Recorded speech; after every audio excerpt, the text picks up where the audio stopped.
Good morning, Conscious Dishers. Christina here.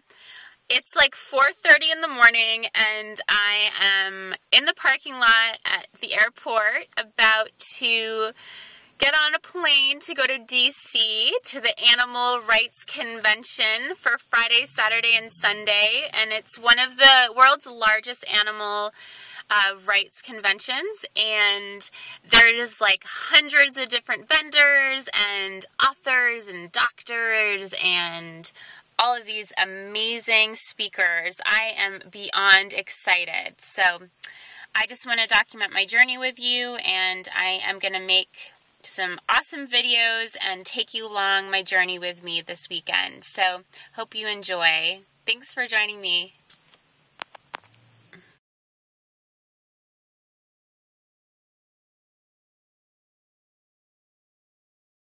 If you do a leaflet, another real quick trick is a thumbs up.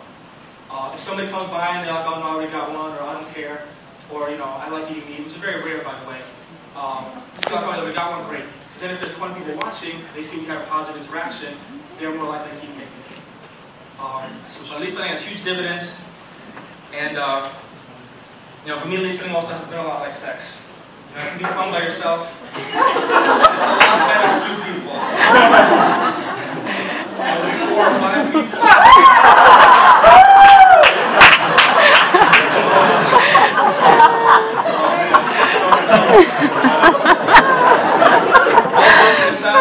One of my favorite techniques is what I call the gauntlet. If you have a friend with you, you stand side by side. That way you don't have to walk up to anybody. If it gets slow, you just talk about your day, whatever.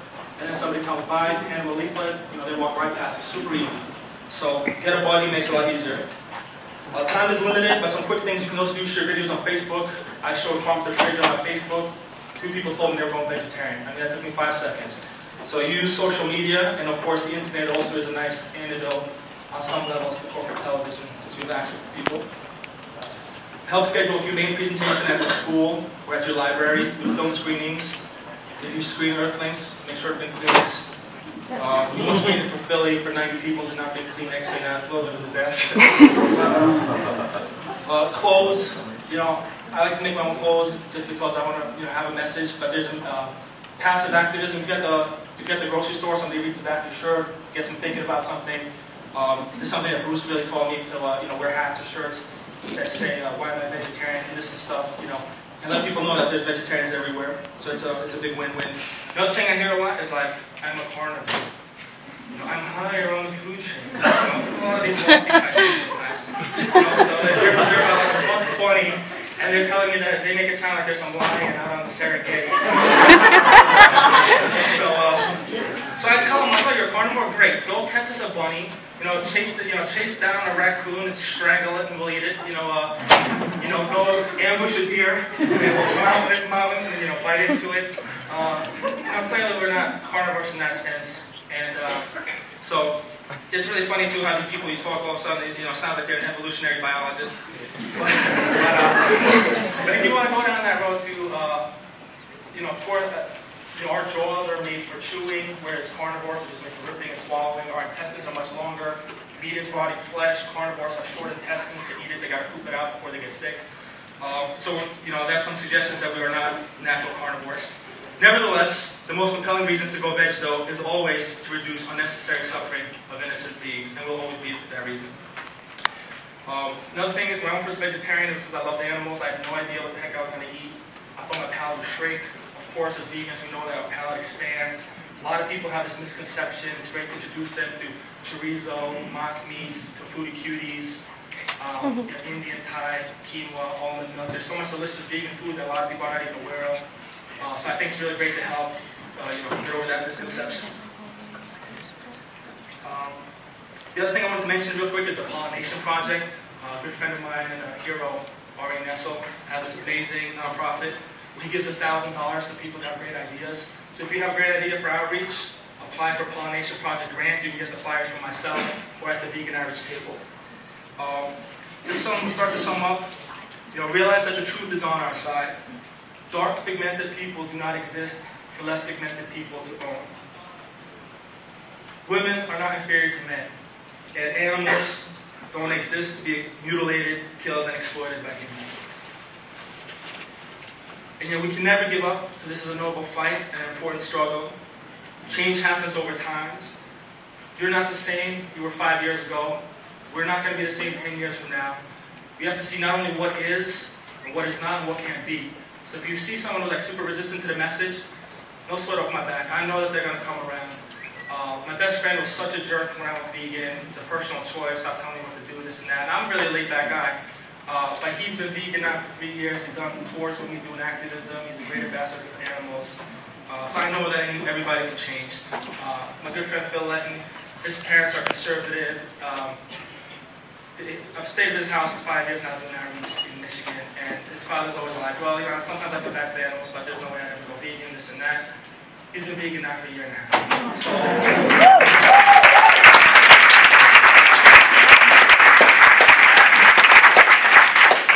so the point being, don't ever give up on another human being. And if you see how they are now, realize that people are all evolving at their own pace and stuff, so don't despair. In conclusion, all of us in this room, we are the vegan revolution. Since animals cannot speak, most people get their information from television. Television cannot be trusted to help animals, since TV corporations make money off the exploitations of animals. Veganism is one of the basic foundations for social change, of course, and we need everyone in here to get more involved using these proven techniques, because the vegan revolution is the social revolution. Thank you so much.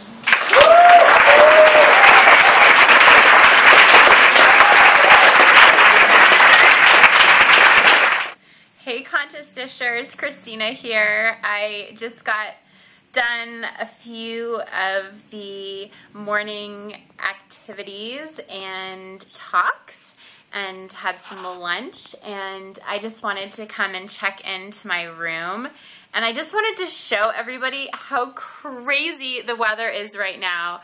You can probably see it's like lightning and thundering. I'm glad that I'm inside all weekend because this is insane. Anyways, let me give you a quick tour of my room. Turn on the light for you here. It's a pretty nice room. So they veganized it. So they got rid of any feather bedding. Oh, okay, we almost lost power just there. That's how crazy the weather is right now. Oh, and you can see my piggy bag, my purse that my lovely sister just got me. Okay, yeah, this is insane right now. Like, oh, okay. We're like in an absolute, almost like hurricane right now. This is insane. Yeah, this is, oh, so we just lost power in the hotel. That is how crazy the weather is right now. This interesting study, this poll was done by the meat industry itself to demonstrate to you how important these issues are to them. They did their own poll that revealed 50% of Americans are familiar with what Meatless Mondays is, and that 18% of Americans are participating in Meatless Mondays. So what does this growing trend of people choosing meat-free foods mean? Well, one thing we know is how does it impact our overall consumption as a society? Are we still eating the same number of animals overall, even though some people are choosing meat-free foods? Well, we know that for years, and if you've been to these conferences time and time again, people are telling you that the number of animals killed for food continues to go up and up and up. But according to the United States Department of Agriculture's own reports, starting in 2007, that number started to steadily go down. In fact, their own report said that meat consumption in the U.S. is down 12% in the last 5 years.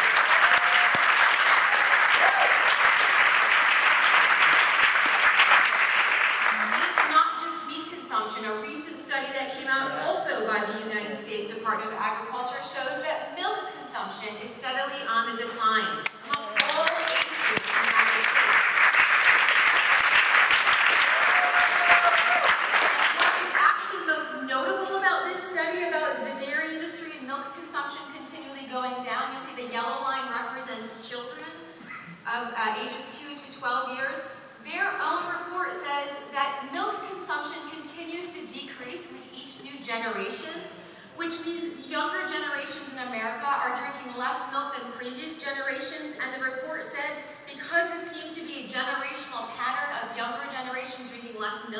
than previous generations, they don't anticipate this trend slowing down or reversing.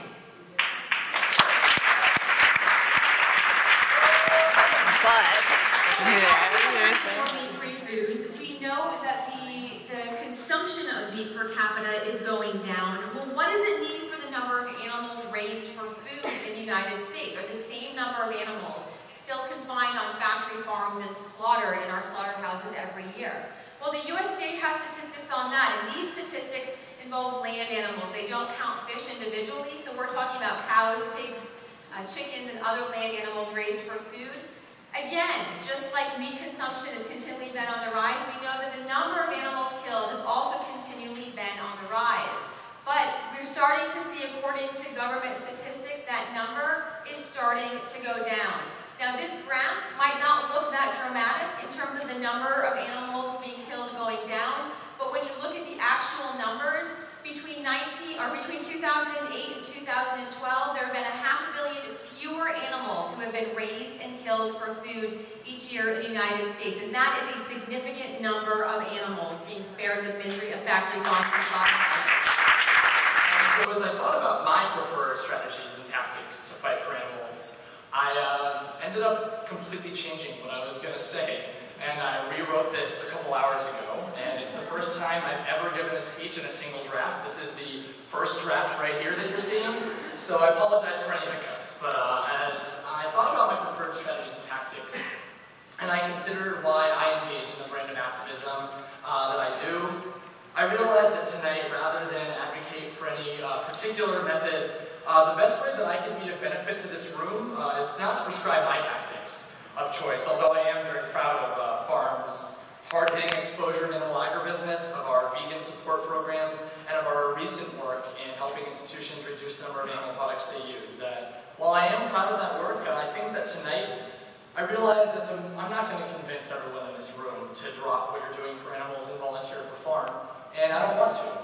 However, I do believe that we're touching on a metric that we can all use to judge the effectiveness of the work we're doing.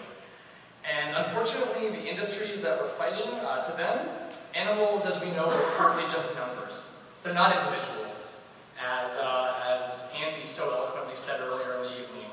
And of course, we're working for a world where animals are going to be valued as unique individuals. But until that day, the fact remains that tens of billions of land and sea animals are killed every year just in the US for our consumption. That hundreds of millions more animals are killed in their homelands by hunters. And hundreds of millions more are killed in laboratories and in venues of so-called human entertainment. I could go on. And morbid as it may be, the best that we can hope for these animals is that they're never born. Never born to be used and killed by humans. Or that if they're born on their own, to their own consensual activities, that they never come into substantial contact with humans. And so with that said, I'd like to propose that when we examine the strategies that our movement uses, that only one metric really matters. How many future animals will this spare from being born, used, or killed by humans? It's the only metric that we can really use. And this may come from somewhat boring tactics like, no offense, Erica, like working with major food and product manufacturers to replace animal use. It's not the sexiest tactic, right? But it may do that to save millions of animals with just a few meetings. It may come from exciting actions under the cover of the night, like we were hearing about earlier this evening. It may come from heartwarming rescues. It may come from the inspiring educational efforts that my friend John on my right was talking about, the hard-fought legal rights for animals that Natalie touched on, and the laws that make animal operations more difficult that Norm was talking about. It may come from weakening the institutional support for animal use that we talked about earlier, and that's something that Melanie and I are right now working on a strategy to do. This doesn't mean that all tactics are good ideas, and in fact, I would bet that if we applied this metric of how many future animals can our efforts save across the board, a lot of popular tactics might have to be called into question. But we know that animal liberation will not occur overnight. And I think because of that, we often fail to map out what it is going to look like. It's probably going to look like this. We're going to have to go from tens of billions of animals being used and killed by humans to a few billion animals being used and killed by humans to a few 100 million animals being used and killed by humans, and then to maybe a couple tens of millions of animals being used and killed by humans. And at that point, animal enterprises will truly begin to become a dying breed. And that's the only breed that I support dying.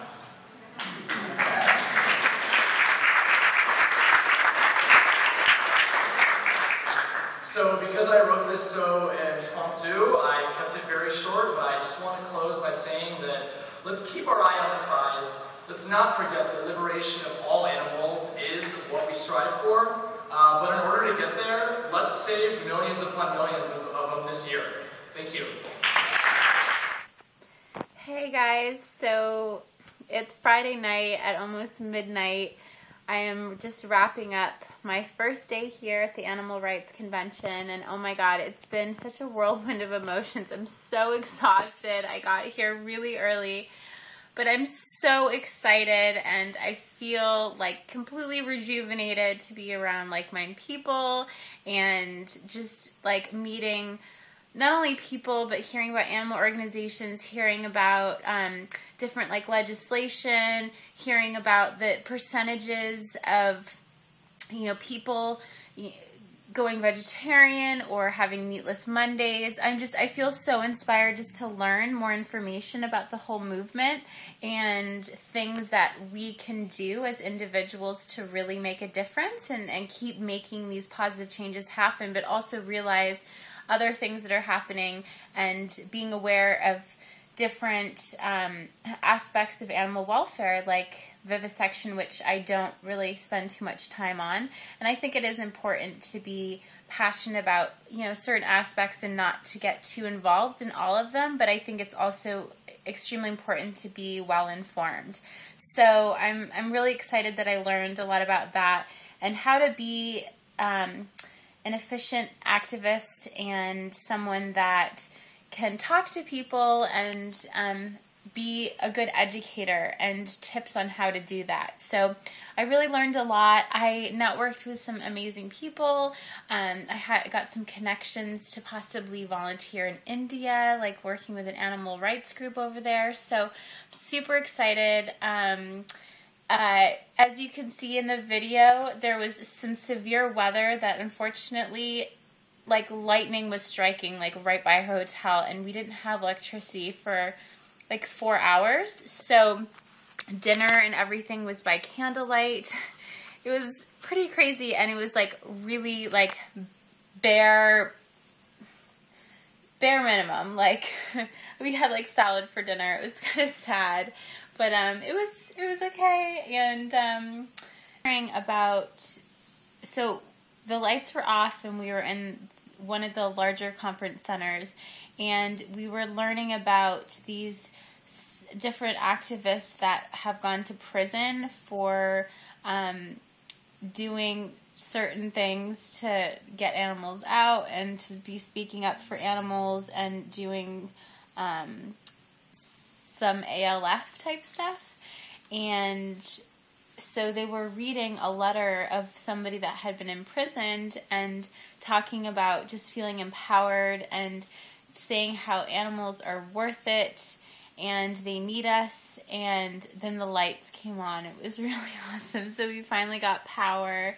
So I'm a little bummed that I wasn't able to record more of the talks for you or take more pictures today, because unfortunately my cell phone died and then I couldn't charge it because the weather was so crazy. So anyways, I am going to sign out for tonight, but this is my first night here and I really appreciate you watching these videos. Super tired right now, but I am excited, up and early tomorrow morning and doing it all over again for 2 more days. So really, really excited, and I'm just so happy to be here, and I'm so happy that you're watching this and joining me. And if you were watching this and you were at the Animal Rights Convention, I'm sure I met you, and hi! And thanks for watching, and I really appreciate it, and I hope you all enjoy the rest of my journey while I'm here. Bye for now.